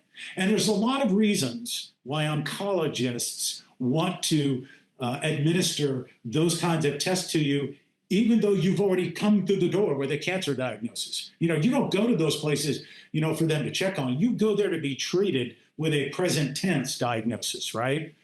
Now, the Galleri test and things like it that will follow and follow on versions and iterations of it, it's like software technology. It's state of art today, and 2 years from now, it too has moved along, because that's the velocity that early detection is moving, certainly in the field of oncology and molecular biology. All that stuff's online. You can read about it. You don't need to be a doctor to even think about it, much less talk about it, okay? So what would be the benefit of improved early detection? Well, in the Air Force and the Navy, I'll just pick 2. What are we using for examination protocols? Well, we tend to use a lot of the protocols of the USPTF task force that's responsible for telling, kidney specialists, prostate cancer, all these various kinds of tests, when they should be administered, and what age range for men, for women, what's the recommendation for kinds of diagnostic testing or early testing, how should that look and sound? All these things are created. The whole point is they're all created through extensive medical and scientific experience, okay? And we're not going to upend that. But I just want to ask you rhetorically for a minute. If we're getting cancer at rates that are significantly higher than the US general population, why are we being treated with the same diagnostic standard recommendations that the people that work at Walmart, the people that work in cubicles, and people that work in banks? Why are they taking that ruler and applying it to us, when if you look at our statistical rates of cancer incidence, clearly we're getting exposed to things either more or different or earlier? We don't know, but it would just kind of seem helpful, big picture, to go, wow, maybe we should come up with some examination and testing criteria that are arguably conservative compared to how everyone in the US general population gets tested. But we should do it until we know something different. But continuing to do what we do seems irresponsible, okay? That's kind of where I'd like to get military medicine to go. But they're not there yet. And if they are, they're certainly not telling us, okay? So now, the only reason why that matters is at the diagnostic end. If I can't tonight, or even 10 years from now, probably not change what people are exposed to in military aviation, because it may have so much to do with things inherent in military aviation that you can't take them out of military aviation without changing it. Like, who's going to fly around with their radars off? Who's going to stop flying above 40,000 feet? The answer is no one. We have the world's greatest radars. We're going to use them. We're going to fly high when it's appropriate and right and necessary to do so. So you can't change that stuff on the input side. But on the output side, what we could do is this. the people that I knew and worked with were late stage 3, stage 4 diagnoses, and they didn't last long, right? These were not, stage 4 isn't a death sentence.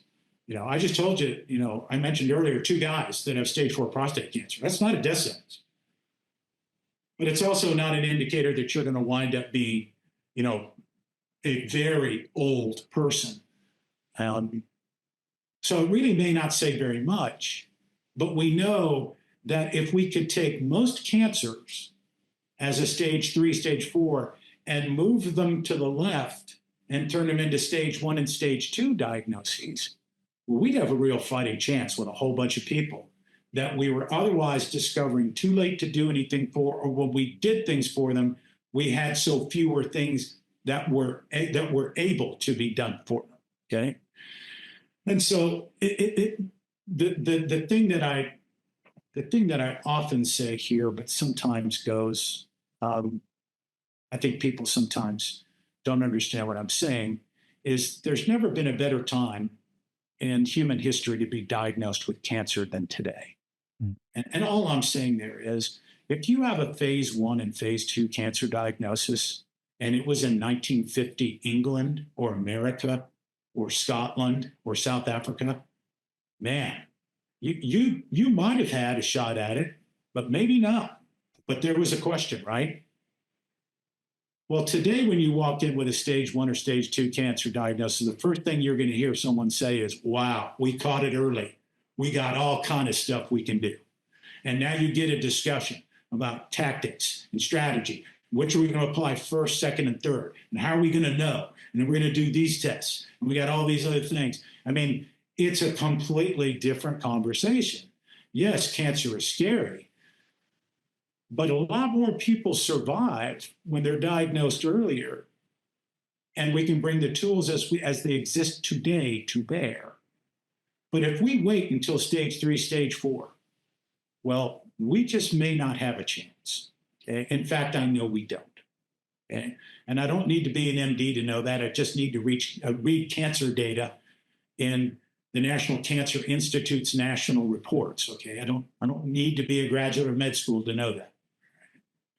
So that's where we're going. What we're trying to do is use the ACES Act to create the case so that the Department of Defense get the money from Congress to deploy to every Air Force base and seaport, fixed wing operations, state-of-art testing. And so that when you do your 10 years in the Navy and you go out and you get a job working at a fill-in-the-blank airline, all you got to do is go to the VA every year for the rest of your life, and you will be tested at no cost to you. Just show up, get your test, and you already have a medical jacket that may be 14 years deep of baseline testing. And then in year 15, we get a blip and someone goes, whoa, hold the phone. Let's have this guy come back for a follow-up. Okay. And then we have another kind, and we it's another battery of testing. We have another kind of conversation. Does that happen today? No. We wait until most cancers are diagnosable. When are most cancers diagnosable? It's not stage 1 and 2. So, if we can move it to stage 1 and 2, we win so many ways. And so this isn't so much about curing cancer or cranking down the number of people, but it's losing far fewer people to cancer. And that's kind of the first thing we're trying to reach for here. And that's what we think is the most doable and the most achievable with the tools and the political will that we see in Congress today. Can you describe a little bit, Aztec, about the practicalities of doing that then? So I think probably most people listening to this will be aware of things like PSA testing for prostate cancer. Yeah. You can now, in this country at least, do it through a blood test, and no doubt you guys are more advanced than we are. You didn't start, but midway through this conversation, you talked about having identified 12 different types of cancers that were subject then to those tests by the DoD and the Air Force. And, that was sort of whether that was a good thing or a bad thing, because then now they're narrowing in on those 12 types. You said there are 200 in total. What are the practicalities then of screening an aviator or a former aviator annually, how many tests would they have to have? Are they going to have to be there all day? Is the VA likely to turn around and say, well, that's just going to be too expensive? We've got 100,000 aviators every year we'd have to do. What are you up against practically? Yeah, I like that. I like, and there are people that want to discount this idea straight out of hand as rubbish. It's beyond the realm of feasibility. Well, okay, let's do another thought exercise. Okay, so far this has been useful. Let's do our second one here. So, when do people who fly, regardless of rank or seat or fleet that they fly in or the service they fly in, when are they seen by an aerospace medicine professional?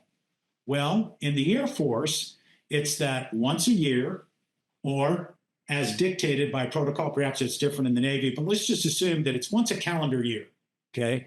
And you go in for your flight physical, you're already there. You're already in the room. We're measuring your weight. We're looking at your eyes, your ears. We're measuring tests. We're looking to see, are you, incipient diabetic, which is initial onset, adult diabetes. We can probably pull one more test tube and put Galilei test on the side. And I think it cost us a grand total of 42 seconds. And so we're at the acquisition cost.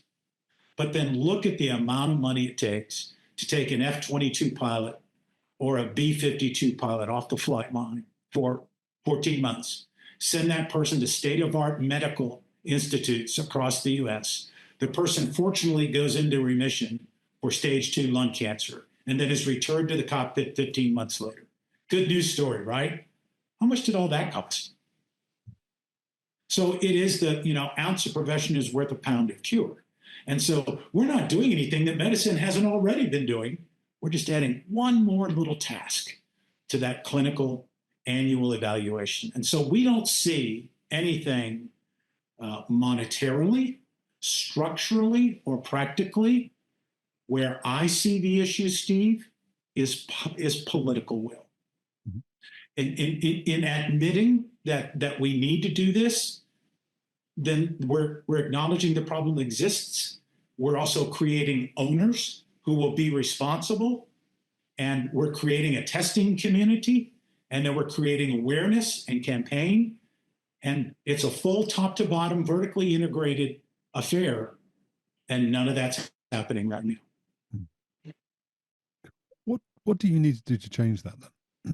You've talked about going and building through political means the advocacy that you need, and then that would be applied to the DoD, and you're going top down, Right. Which makes perfect sense.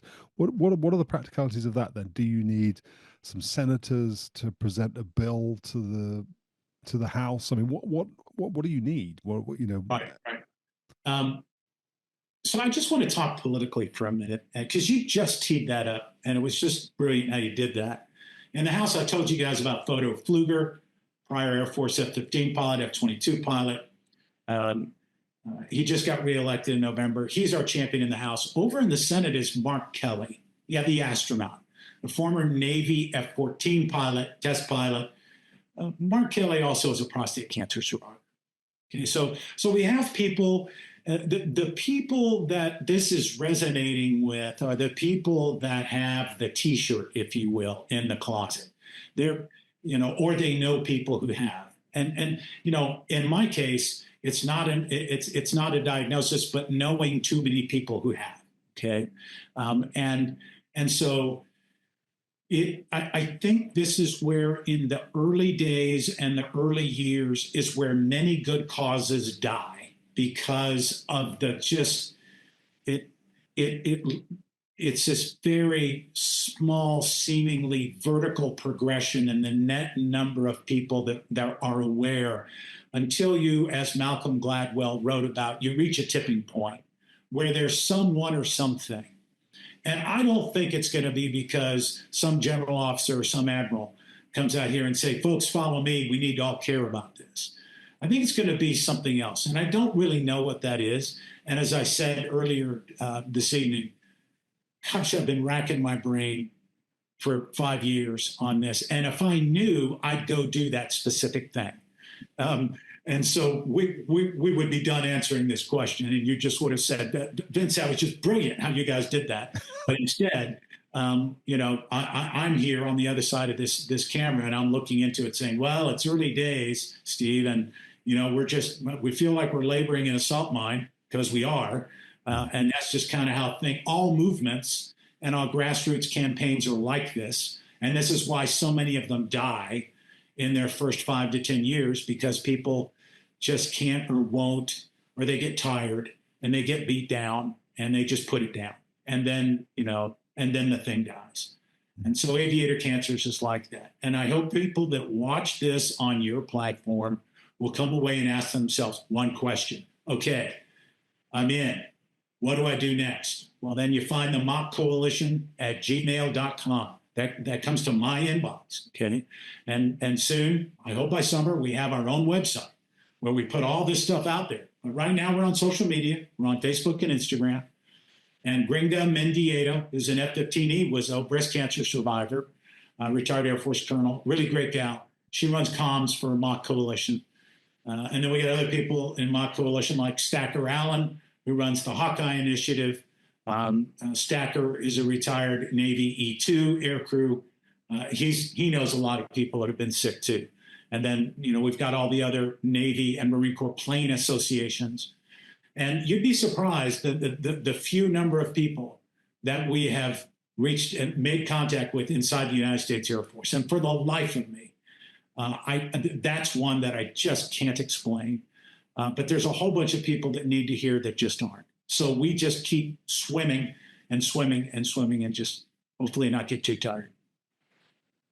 Well, it sounds, Aztec, like they're extremely lucky. Everybody who's going to be affected by this or has been affected by it is extremely lucky to have you advocating for them and your colleagues in Mark.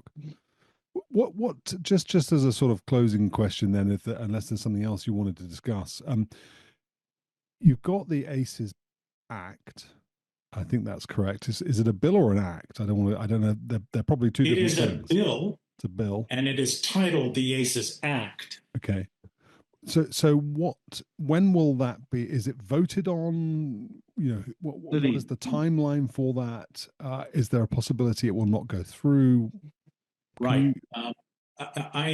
It's early days in the 119th Congress. And I spend, living as close as I do to Washington, D.C., I spend plenty of time on Capitol Hill when people are willing to take meetings and meet on this topic. I have met one or two people that are outright opponents of the ACES Act, and they will not support it. And it's not that they are haters when it comes to veteran health care. They think that things like the PAC Act already do this, which it doesn't. And it's just not even close to remote similarity for the distinctions and differences. And somehow we're going to have to find a way to either isolate those people or eventually just change their heart and their mind. I'm hopeful. Maybe those people will come around as opponents and become proponents. But the 109, every Congress that sits is 2 years. And every calendar year is kind of a start over moment. So for example, in January of 2026, we will be starting with, it'll be an election year. That November will be midterms here in America. But everything that was slow getting out of the blocks in the first year of the 119th Congress was thwarted or otherwise was a work in progress, not yet ready for prime time.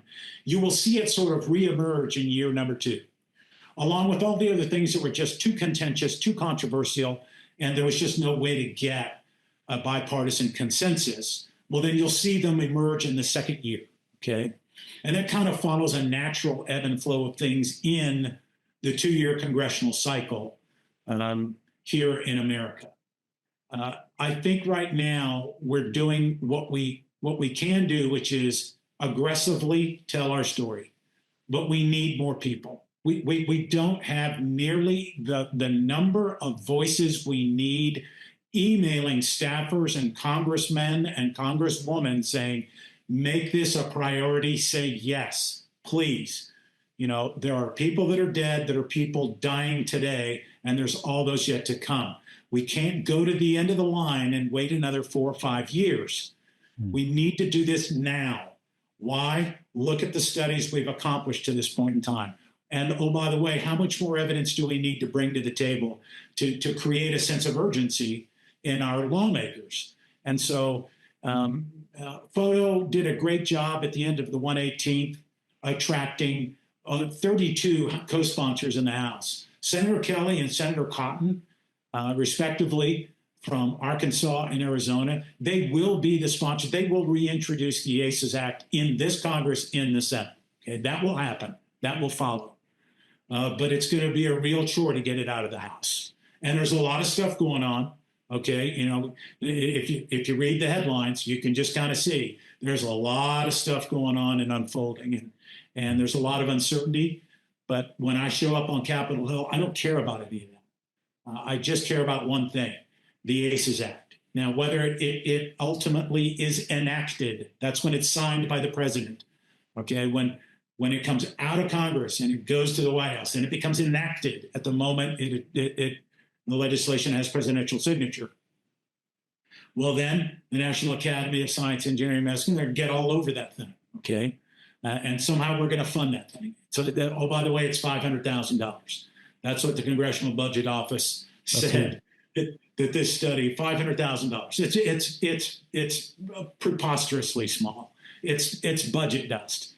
Yet there's going to be people that say, well, Aztec, you got to give me the trade-off in the Department of Defense. What does the Department of Defense actually not spend to come up with $500,000? And I came up with an absurd example. At that point, the congressman kind of looked at me and smiled back and go, oh, okay, I take your point. So I'm not going to repeat what that is, but it was a preposterous notion, and it was an absurd answer, okay? Because of the absurdity of the rules governing a $500,000 study that covers so many veterans and active duty aviators. So we need people to find us on social media, Facebook and Instagram, send us email, be part of the team. Even if you're not one of the associations that form the core of machcoalition, I'll do it with as many individuals as I can and as I must, and we'll expand this thing to the coalition of the willing. And maybe that looks like 10,000 faces. Maybe that looks like a dozen organizations and 14,000 faces. I don't know. But I think in the end, it's going to take something on that scale to create the kind of attention and the kind of buzz, and then finally, the kind of lasting impact outside of Capitol Hill of, hey, in the annals of veteran health, there's a lot of bad stuff going on. But this whole thing that's going on with veteran flyers and military flyers, we need to do something about that, like not in 3 or 4 years, but like right now. I think if I were an individual doing a job, or if I were married to somebody, or they were my son or parent, whatever, and you were talking about an 81% increased incidence rate of incidence of particular cancer, or 26% even. I mean, I say even. You described how the eye-watering number puts the 25% number into pales. It makes it pale into insignificance, but it's still. I wouldn't want those odds. And I think so. If it were me listening to this, I would be sharing this, and I would be getting people to say, okay, go to the website, find out who we need to write to. I don't know if you guys provide a template. Do you have a template that people can just fill in? When we do letters to Congress, typically they come off my keyboard here, but they're templated and they're very brief. So no one has to become a subject matter expert. You just got to know, okay, this is what you want me to write. I can copy and paste into an email. What's the email address? Put that in the to line, all right, and hit send. And it tends to be about that simple. And the gal that I saw last week did just sort of offhandedly remark that she was getting an impressive number of emails. And so that's just with the advocacy that we have today. And we are trying hard. And it is hard to take fighter air crews and turn them into grassroots advocates. They're not used to doing that. We're used to being quiet and just sitting down and doing our job and going to work at the end of the day and then showing up on the flight line, on the schedule. Here we go. But when you find that many of your kind are getting sick and no one is engaging and no one is telling your story and no one can tell your story quite like you can, it creates this existential question. If not us, who? If not now, when? Aztec, let me ask you one more question before we put a close to it. I wanted to ask you to theorize a little bit about the potentially the third analysis that you said the Air Force is doing. You said the Air Force isn't talking to anybody about it. The Department of Defense. The DoD. Okay, sorry. Right. So DoD is doing another analysis. What are your thoughts on that? So the cynic in me thinks, well, are they doing that because they want to disprove some figures? They want to mitigate. They want to. Yeah, actually, deflect, the study has a name. It's called a Phase II. It was in that law that we successfully advocated for, was included in the National Defense Authorization fiscal year 2021. And it went like this. DOD, you're going to do two. We should have called it like a Phase I, Phase II, Phase III study. We didn't. That just wasn't a hill to die on in the moment for me when we were writing that bill. But the two cancer incidence tests, as I said earlier, where the 2023 was the Phase 1A, 2024 was the Phase 1B. And the language in Section 750 of the National Defense Authorization, you can go look it up. It's right there in Section 750. The way it read was, hey, if you guys find elevated rates of cancer, you, Department of Defense, we're talking to you. This is Congress talking to you. If you do, you will do something called a Phase II study. And the Phase II study, what you're going to look at there is, broadly speaking, you're going to try to determine what's causing the cancer. Now, that's interesting. Are they doing it? I have no idea. Are they a year already into it? No clue. It'd kind of be nice if the Defense Health Agency just sort of said out loud, maybe in a press statement, hey, yeah, we hear you. Aviator cancer advocates and people concerned and fighting it, we are with you. We are one and the same, one team, one fight. We're studying this thing. We think we'll have this study ready for publication in prime time in fill in the blank month and year. Man, this would go down so much better. But that's just not how Defense Health Agency rolls. They don't do that. They don't talk that way. They probably don't feel like they have to be honest. Is that something that some congressional oversight or your senator can do something about? Good question.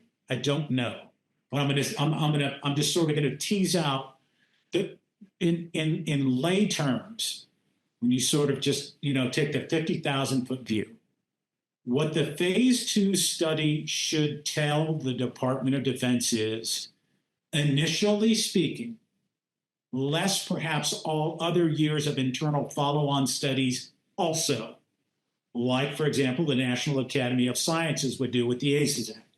So this is just Department of Defense, and I'm spitballing here, working without a safety net because I have no idea really. This is almost like our third thought exercise of this podcast, okay? But if I were DoD doing a Phase II study and I got that back and I read it, I'd go, wow. So basically, the title of this study is How to Stop Minting Brand New Cancer Victims Starting Tonight. We have to do this, this, and this. Okay? Well, they won't know where to start. And they may not do much if they feel that what the whole purpose of this is to derail military aviation.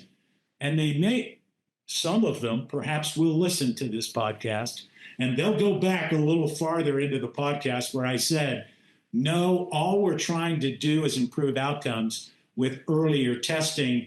And I specifically used the example of day one at flight school, show up and start flight following people.